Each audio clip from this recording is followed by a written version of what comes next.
IndiGo వివాదాన్ని పరిష్కరించడానికి కేంద్ర విమానయాన శాఖ మంత్రి కింజరపు రామ్మోహన్ నాయుడు ఆయన వ్యవహరించినటువంటి తీరు అద్భుతంగా ఉందంటూ జాతీయ మీడియా సంస్థలు ఇప్పుడు శభాష్ రామ్మోహన్ నాయుడు అంటూ ఆయన మీద ప్రశంసల వర్షం కురిపిస్తున్న నేపథ్యంలో దీని మీద మనం పూర్తి స్థాయిలో విశ్లేషణ చేసుకుందాం. ప్రస్తుతం మనతో పట్టినారు ప్రముఖ రాజకీయ విశ్లేషకులు, ప్రముఖ సీనియర్ జర్నలిస్ట్ దుర్గా వడ్లమాన్ గారు. వారితో మాట్లాడదాం.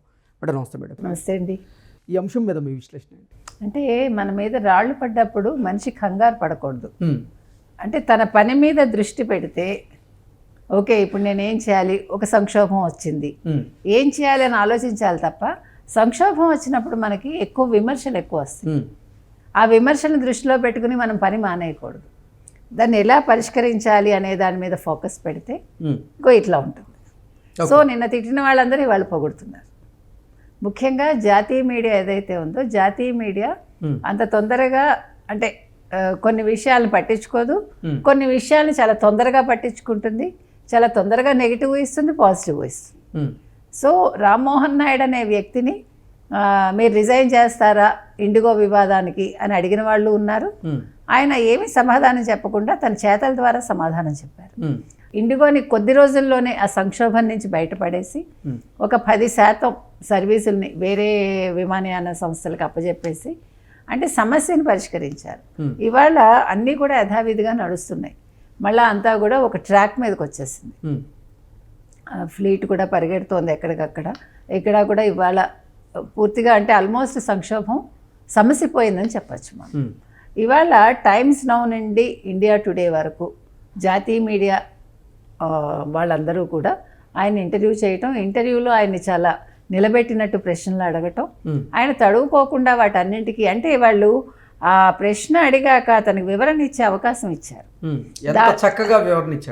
చాలా చక్కగా వివరణ ఇవ్వడమే కాకుండా అసలు సంక్షోభం ఎందుకు వచ్చింది, ఈ సంక్షోభంలో అంటే ఎవరు ఎలా ఏం చేశారు అనే సంక్షోభానికి కారణం ఏంటి, ఎవరు తప్పిదం ఉంది, ఆ తప్పిదాన్ని ఎలా సరిచేస్తున్నారు, ఎలా పరిష్కరిస్తున్నారు సమస్యను అనేది నిజంగా జాతీయ మీడియా ఛానళ్ళకి కూడా కింజరపు రామ్మోహన్ నాయుడు గారు చాలా అద్భుతంగా విశదీకరించాడు ఆయన. అది వాళ్ళు ఏమనాలి యాక్సెప్ట్ చేయగలిగారు. అంటే ఇందులో నిజం ఉంది అనేది వాళ్ళకి అర్థమైంది. అంటే ర్యాండమ్గా తీసేసుకోకుండా ఎస్ ఈయన మాటల్లో నిజాయితీ ఉంది అనేది వారికి అర్థమైంది. తర్వాత ఇవాళ జాతీయ మీడియా అంతా కూడా ప్రశంసిస్తోంది. అంటే ఈయన అందరికీ కూడా చాలా వివరంగా ఇంటర్వ్యూ ఇవ్వడం జరిగింది. ఇచ్చాక వాళ్ళు కూడా దాన్ని అవకాశంగా తీసుకోకుండా వాళ్ళు ప్రశ్నలు అయితే సంధించారు, టైం ఇచ్చారు, అది మంచి పద్ధతి. సో ఇవాళ రాజ్దీప్ సర్దేశాయ్ లాంటి వాళ్ళు రామ్మోహన్ని మెచ్చుకోవటం జరిగింది. యాక్చువల్గా అపోజిషన్ కదా అతను, అయినా కూడా రాజ్దీప్ సర్దేశాయ్ రామ్మోహన్ నాయుడు చాలా చక్కగా ఈ మొత్తం పరిస్థితిని చక్కబెట్టాడు, ఆయన చక్కదిద్దడమే కాకుండా ఆయన మీడియాతో కూడా చాలా చక్కగా మాట్లాడాడు అని ప్రశంసించడం జరిగింది. అంటే చిన్న వయసులో ఇంత పెద్ద సంక్షోభాన్ని ఎదుర్కోవడంలో రామ్మోహన్ నాయుడు ఇవాళ ముందంజలో ఉన్నారు. అంతేకాకుండా అంటే తెలుగుదేశానికి ఇది ఒక సవాల్ లాగానే నిజంగా చెప్పాలంటే టీడీపీ కూడా కొద్దిగా టార్గెట్ అయింది ఈ విషయంలో.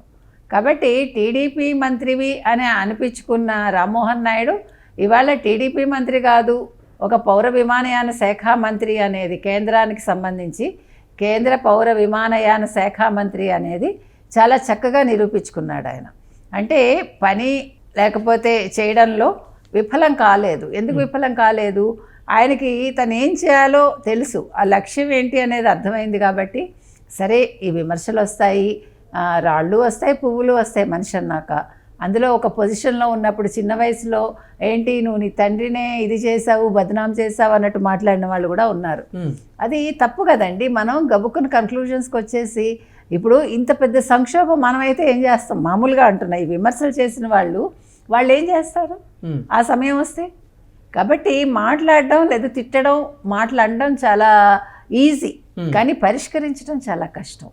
సో ఆ పరిష్కార దిశగా ఆయన వెళ్ళడం, ఇవాళ ఎవరైతే ఆయన్ని ఒక ఏమనాలి టార్గెట్ చేశారో వాళ్ళకి చెప్పకనే ఆయన తన పనితీరు వల్ల సమాధానం ఇచ్చాడు ఆయన. సో ఇవాళ ఇది అంటే కూటమికి ఆనందమే, జాతీయ మీడియా మెచ్చుకుంది కాబట్టి మోదీ గారు కూడా సంతోషించే ఉంటారు. ఎందుకంటే వాళ్ళకు కూడా ఇది సవాలే కదా, ఒక వ్యక్తిని మంత్రిగా తీసుకున్నప్పుడు ఒక పార్టీ నుంచి అందులో చిన్న వయసులో ఉన్న వ్యక్తిని వాళ్ళు కూడా అనుకుంటారు కదా, వాళ్ళ మీద కూడా నిందలు వస్తాయి కదా, ఏంటి ఇలాంటి అతన్ని తీసుకున్నారా అని. సో ఇవాళ రామ్మోహన్ నాయుడే ఈ పదవికి సరైన వ్యక్తి అనేది ఆయన ప్రూవ్ చేసుకున్నాడు ఖచ్చితంగా. ఓకే, అంటే అసలు ఇక రాబోయేటువంటి రోజుల్లో ఎటువంటి సంక్షోభం రాకుండా నేను తగిన జాగ్రత్తలు తీసుకుంటున్నానంటూ కూడా బల్లగుద్ది చెప్పారు ఆయన. కొన్ని మీడియా సంస్థల వల్ల నేను చాలా డీప్గా హర్ట్ అయ్యాను. నేను సమస్యను అంటే ఆ సమస్య ఎప్పుడైతే తలెత్తిందో అప్పటి నుంచి కూడా నేను నిద్రాహారాలు మాని ఆ సమస్య పరిష్కారం దిశగా పనిచేశానంటూ ఆయన చెప్పుకొచ్చారు. ఎంత అద్భుతంగా చెప్పారు ఆయన. నిజంగా ఎదురుగా ఉన్నటువంటి హోస్ట్ కూడా ఆవిడ ఇంప్రెస్ అయ్యారు.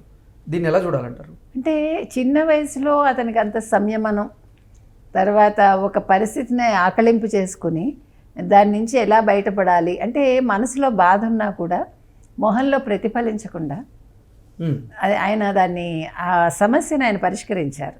ఈవెన్ ఇంటర్వ్యూలో కూడా ఎక్కడా కూడా తన ఏమంటారు దీన్ని కోల్పోలేదు ఆయన. ఏమనాలి, సంయమనం కోల్పోలేదు. తర్వాత ఎక్కడా కూడా మాట తూలలేదు. అలా నవ్వుతూనే అదే రకంగా ఆయన చెప్పడం జరిగింది. చాలా బ్యాలెన్స్డ్గా చేశాడు ఆయన. అది మెచ్చుకోవాలండి మనం. ఎందుకంటే మనిషి ఇలాంటప్పుడే మనిషి విలువ తెలుస్తుంది, మనిషి ఎలా ప్రవర్తించాలి అనేది కూడా అర్థమవుతుంది. ఇది పెద్ద సంక్షోభం అయినా ఈ సంక్షోభం అనేది ఒక పెద్ద పాఠాన్ని ఇచ్చింది. అసలు కింజరపు రామ్మోహన్ నాయుడికి మంచి పేరుంది, మంచి వక్త, చాలా అద్భుతంగా ఏ అంశాన్ని అయినా సరే మాట్లాడగలరు. అటువంటి ఆయన్ని కొంతమంది టార్గెట్గా చేసుకొని ఆయన్ని డీఫేమ్ చేద్దామని ప్రయత్నం అయితే చేశారు. కానీ ఆయన అలా నిలబడి చూపించాడు. దీన్ని ఎలా అంటారు? అదేనండి చెప్పేది. అంటే ఇప్పుడు ఒక మనిషి ఒక చిన్న వయసులో ఒక పెద్ద పొజిషన్కి వెళ్తే భరించలేని వాళ్ళు చాలామంది ఉంటారు. ఎప్పుడు కూడా ఉంటారు కదండి, ఒక అపోజిషన్ అనేది ఉంటుందిగా. వాళ్ళు రెడీగా ఉన్నారు, అయినా కూడా అతను కుందకుండా చక్కగా దాన్ని డీల్ చేసి, ఆ డీల్ చేయటంలో కూడా ఎక్కడ ఒక కోపం ప్రదర్శించటం కానీ ఒక చికాకు ప్రదర్శించటం కానీ ఏమీ లేదు. మొహం అలాగే ఉంది నవ్వుతూ, మీరు చూడండి. అది కావాలి అంటే తండ్రి నుంచి అవన్నీ ఆయన పుణికిపుచ్చుకున్నారు. కాబట్టి ఇవాళ మీరు అన్నట్టుగా ఫ్యూచర్లో ఇంకా ఎటువంటి సంక్షోభాలు రావు, ముందుగానే పసిగడతారు. కాబట్టి ఇలాంటి సమస్యలు ప్రజలకు తలెత్తకుండా, ముఖ్యంగా ప్రయాణికులకి వాళ్ళు తగిన చర్యలు తీసుకుంటారండి. ఇది ఒక చాలా పెద్ద పాఠం అయినప్పటికీ ఇది ఒక అంటే రామ్మోహన్ నాయుడు అంటే ఏంటి, రామ్మోహన్ నాయుడు ఎంత పెద్ద సమస్యనైనా ఎట్లా పరిష్కరించగలడు. ఆ సమస్యను రామ్మోహన్ నాయుడు పరిష్కరించారు కాబట్టి ఇండిగో విమానయాన సంస్థ ఏదైతే ఉందో అది కూడా అంటే అసౌకర్యం కలిగినటువంటి ప్రయాణికులకి 10,000 రూపాయల వోచర్లు, అంటే ఈ ట్రావెలింగ్కి సంబంధించినటువంటి వోచర్లను అయితే ఇవ్వడం జరిగింది. సో నిజంగా దాని మీద కూడా కొంతమంది ప్రయాణికులు అయితే అంటే సుముఖత వ్యక్తం చేస్తూ ఉన్నారు. అంటే అదే ఇప్పుడు మీరు ఇంత పడ్డ కష్టం అంతా కూడా ఇప్పుడు చూడండి, ఒక్క నిమిషంలో దూది పింజలో తేలిపోయినట్టు అయిందిగా. అంటే మీ కష్టానికి అంటే 10,000 ఏదో మీకు ఇచ్చినందువల్ల మీరు సంతోషపడతారని కాదు, కానీ మీ బాధను గుర్తించడం అనేది అక్కడ. మీరు మీ అసౌకర్యానికి చింతిస్తూ వాళ్ళు చేసిన ఇది 10,000 అయినా కూడా మీకు కూడా అది ఒక ఆనందకరమే కదా. అవును, మరి వాళ్ళు ఎన్ని రకాలుగా ఇబ్బంది పడి ఉంటారు, తిండికి ఇబ్బంది పడి ఉంటారు, వేరే రకంగా ట్రావెల్ చేసి ఉంటారు. సో ఆ ట్రావెలింగ్ కావాల్సినంతా కూడా డబ్బులు వచ్చినట్టే వాళ్ళకి. సో ఒక కష్టంలో ఒక సుఖం అంటే ఇది. కాబట్టి ఇవాళ కింజరపు రామ్మోహన్ నాయుడు అనే వ్యక్తి ఒక కేంద్ర మంత్రిగా తాను ప్రూవ్ చేసుకున్నాడండి. తెలుగు వాళ్ళకు కూడా ఇది ఒక ప్రైడ్ నన్ను అడిగితే. అంటే ఒక తెలుగు వ్యక్తిగా అతని మీద నిందలు వేసి ఉండొచ్చు, ఒక తెలుగుదేశం వ్యక్తిగా నిందలు వేసి ఉండొచ్చు. ఇవాళ అవన్నీ కూడా సమసిపోయాయి. ఓకే అండి, థ్యాంక్ యూ సో మచ్.